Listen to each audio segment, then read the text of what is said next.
Vaheguru Ji Ka Khalsa, Vaheguru Ji Ki Fateh. Welcome to the segment of Khoj Gurbani's a-sabad-a-day. The Sabad is Dhanasari Mahalla Panjwa, Ghar Chhewa, Ashtapadi.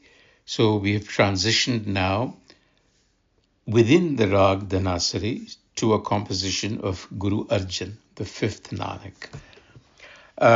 This is fairly long, and so I hope you will bear with me. The first verse, and this consists of 8 stanzas. So the first stanza or verse is read as follows. Dhanasari Mahalla Panjava Ghar Chhewa Ashtapadi Jo Juni Aio Teh Teh Urjhayo Manas Janam Sanjoge Paya ताकि है ओट साध राखो दे कर हाथ कर कृपा मेलो हर राया. The literal translation: Jo Joni Ayo. Jo, that. What do I mean by that? That consciousness. That consciousness, in whatever form it incarnates, Jo Joni Ayo, Teh urjhayo. In that very form, it becomes entangled, embodies. Teh urjhayo. Manas janam sanjog paya. This human incarnation, among many incarnations, many species, was obtained by an auspicious conjunction, sanjogya paya. An auspicious conjunction. Taki hai ot sad, yours is the sanctuary, sad, the perfected one, the Guru. Rakho dekar haath, you who protected me by extending your hand. Through your grace, I was conjoined to my sovereign, the Har Self. Kari Kirpa Melo Hararaya. That is why I was incarnated in the first place. So now, the thing is, where I will hold you for a little while, is that Jo Juni Ayo Manas Janam Sanjog Paya. This is typically translated with very conventional interpretive choices as the womb or as births.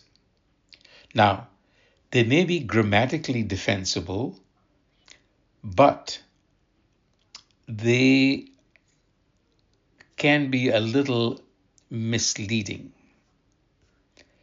because they force us into a dualistic framework that requires belief in metaphysical doctrines about individual souls transmigrating through species. So the translation or transcreation that I'm attempting diverges fundamentally by recognizing that Jojo is a singular consciousness appearing in multiple forms. That Jo appears as Jojo, appearing in multiple forms. Juni, embodiments, embodied consciousness. So it appears as a dog, as a cat, as a worm, as a donkey, a monkey. But its incarnation as a human comes about because it comes through some auspicious conjunction. And I have translated Janam not as birth, but the continuous incarnation, moment by moment, arising of forms. So, by choosing this, I feel like this teaching is psychologically immediate to us. It is also experientially verifiable when it talks about the one appearing as many.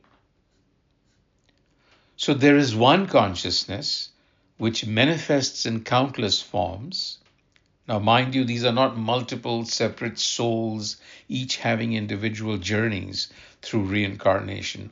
This is a singular consciousness taking multiple embodied forms.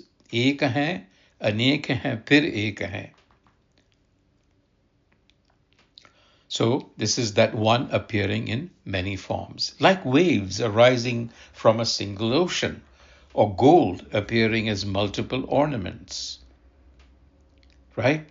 So this consciousness manifests as plant consciousness, animal consciousness, what have you. So Juni is embodiment, the womb. Whatever form that consciousness incarnates in, whether it is mineral, vegetative, animal, human self, it becomes its temporary embodiment. So the Juni is the matrix through which the formless takes form. So incarnation is immediate entanglement. These are not sequential, but simultaneous. So that we have to bear in mind. And this is also associated with the 84 lakh Joni Chorasi. We take that to mean literally biological, as a biological taxonomy, species. There are many problems with that. It's unverifiable. It requires a belief in soul substance and karmic accounting, and misses the teaching of this Shabad, the immediacy of its teaching. So the 84 lakh Juni represent infinite forms that the consciousness takes, not as a biological species, moment by moment in your mind. We know that. So I just wanted to spend some time on that, to draw your attention to the fact that we should not read Juni and Janam the way we are accustomed to, because in the Rahao that becomes even clearer. Anik janam parma thit nahi pai, karon seva gur lagon charan, Govind ji ka marg deh ji batai. So anek janam parma thit nahi pai, karon seva gur lagon charan, Govind ji ka marg deh ji batai. So through many manifestations of delusion, in other words, my consciousness is in a delusion, and it is manifesting delusion every moment. So, anik janam par main, janam meaning thoughts, emotions keep incarnating ceaselessly. Thit nahi pai, I cannot find my grounding. In other words, I cannot find my source. I do not feel stable. Karon seva. Seva is also one of those words that we tend to misinterpret as external seva, service. Seva comes from sevan, which means to partake of, to imbibe. So karon seva means I imbibe. Gur lagon charan. I imbibe Gur wisdom by attaching myself to the Guru's feet. That means to the Guru's instruction.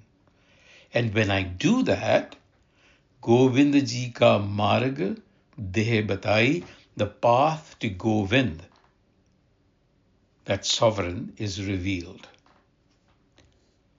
So our consciousness is constantly manifesting, but not finding stable ground unless it goes to the Gur.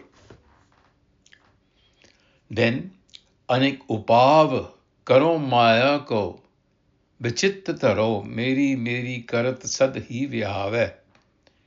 Koi aso re peta sant, meri lahe sagal chint, thakur syo mera rang lave. I have tried in many ways to collect, to accumulate within Maya, kept it in my mind, But what have I discovered? My life has gone away crying. Meri, Meri Karat. If only I could meet such a sadh, sant here, guru, who could remove my anxiety. So our consciousness, manifests delusions because it is caught in the Maya paradigm. So devising countless strategies to protect, to accumulate, to secure material forms, whether it be wealth, possessions, status, relationships, all held tightly in the mind, vichit taron, with the constant refrain of Meri, Meri, mine, mine. This is how one's entire human lifetime passes away, in this anxious grasping, this perpetual identification with forms as belonging to me. Never recognizing that consciousness owns nothing because it is everything. The remedy comes through meeting the Sant Guru, not external to you, but awakened consciousness. You have to awaken your own consciousness through Gurbani. The Sant, the Guru, imbues us with the love, Rangalave of Thakur. Shifting consciousness is what is required. पढ़े रे सगल भेद नह चूके मन भेद एक खिन न धीरह मेरे घर कै पंचा कोई ऐसो रे भगत जो माया ते रहत एक अमृत नाम मेरा हृदय सिंचा. The same argument. All the Vedas have been read, yet the mind's duality is not ended. The 5 inhabitants, the 5 thieves, Kam, Krodh, Lobh, Moh, Ahankar, cannot be steadied or controlled. If only aso ko aso re bhagat, if only I could connect. Bhagat here is again the Guru, the divine lover. So here Guru Arjan is pointing to the futility not only of accumulating material goods, but also of intellectual knowledge. All the Vedas have been studied, Sagala Veda Pade, yet fundamental duality remains. Manaped, the split between subject and object, remains. Book knowledge is not going to transform consciousness. It only adds mental content. And the passions just remain as restless as ever. So reading scripture just by itself isn't going to still this perpetual agitation. The Gur will. जेतेरे Tirath नाए अहम बुध मैल लाए घर को ठाकुर इक तिल न मानै कद पामो साध संग हर हर सदा आनंद ज्ञान अंजन मेरा मन इसनानै. The theme continues. External ritual purification, tirthanaye, only increased my mind's pollution, aham buddha mail, because that very act of going to a shrine and bathing there, what does it do? It reinforces the doer. The doer says, I am purifying myself. I am performing something of merit. I am actually advancing spiritually. Whereas the fact is that you're again incarnating over and over again. So the most subtle and stubborn form is spiritual ego. Very hard to break. You might be able to turn away from worldly goods, but boy, is it hard to get away from your spiritual practice. So the verse is asking, when will this transformative recognition occur? Because it is obvious that it is not happening through more religious performances. Sagal asram kine मनुआ नह पतीने विवेकहीन देही तोए कोई पाइये रे पुरख बिदाता पार ब्रह्म के रंग राता मेरे मन की दुर्मत मल खोए. Again, I have followed all stages of life. Sagal asram kine, manua na patine. My mind is not convinced. Vivekaheen dehi toe. Without discernment, I have only washed the body, not the mind. If only I could find a person imbued bidata with the purak, with Parabrahm ke Rangarata, who was actually imbued, who could rescue me, mere man ki durmat malak hoye, who could rescue me from my wrong thinking. So all the traditional life stages, sagal asram, I mean all the phases have been performed, yet the mind has remained unconvinced. Why?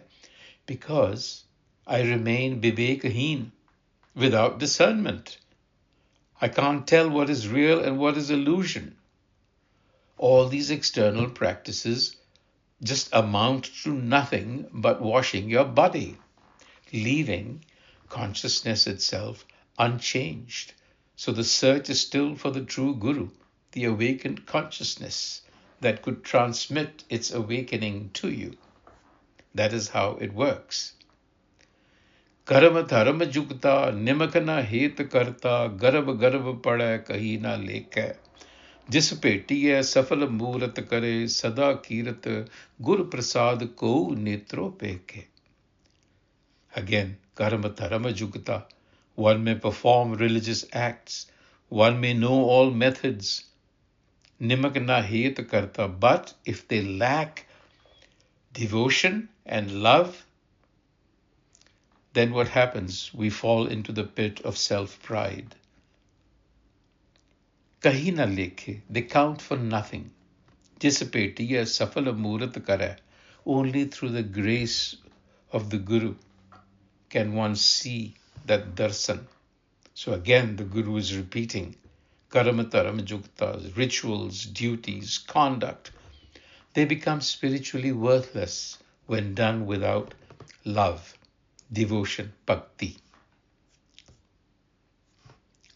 And then again, he goes to talk about actions done through stubbornness of the mind.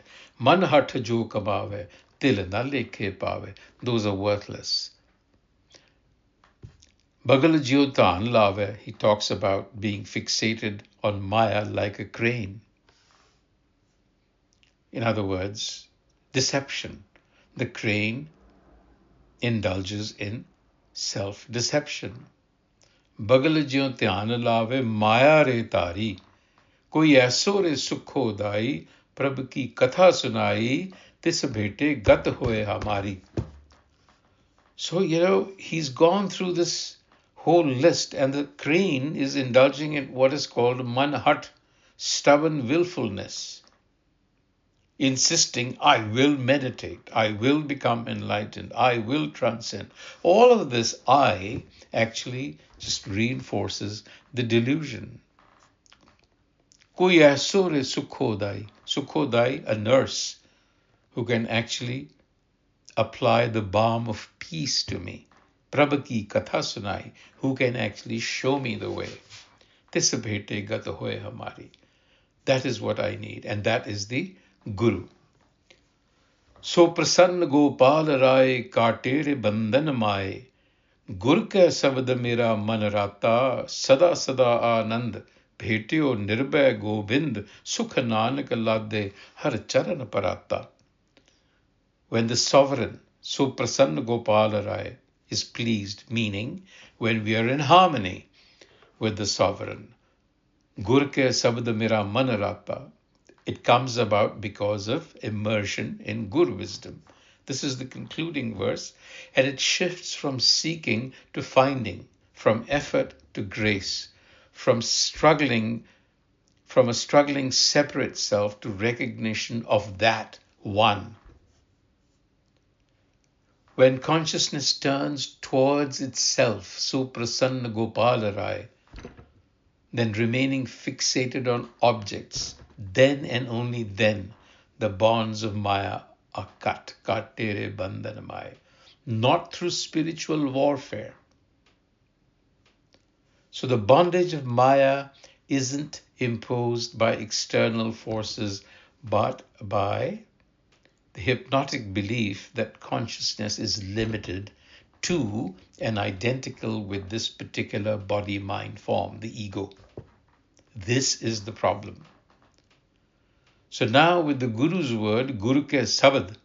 Now this is not religious instruction. The Guru's sabad is not information. It's transformation. It's vibrational. You have to experience it. Keep that in mind. You're not getting more information. You're being told to turn your consciousness inward. Then the fruit is sada sada anand, perpetual, unshakable bliss. And bliss is not something like a high that you think, when you do a drug. It's a calmness that cannot be described.